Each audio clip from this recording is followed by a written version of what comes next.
حاضرین کرام، مرزا غالب جس کمرے میں دن بھر اٹھتے بیٹھتے تھے وہ مکان کے دروازے کی چھت پر تھا، اور اس کے ایک جانب ایک تنگ و تاریک کوٹھڑی تھی جس کا در اس قدر چھوٹا تھا کہ کوٹھڑی میں بہت جھک کر جانا پڑتا تھا۔ اس میں ہمیشہ ایک فرش بچھا رہتا تھا، اور مرزا اکثر گرمی اور لو کے موسم میں 10 بجے سے 3-4 بجے تک وہاں بیٹھتے تھے۔ ایک دن جبکہ رمضان کا مہینہ تھا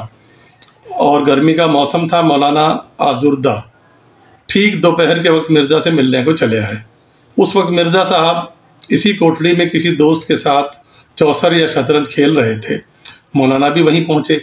اور مرزا کو رمضان کے مہینے میں چوسر کھیلتے ہوئے دیکھ کر کہنے لگے کہ ہم نے حدیث میں پڑھا تھا کہ رمضان کے مہینے میں شیطان مقید رہتا ہے، مگر آج اس حدیث کی صحت میں تردد پیدا ہو گیا،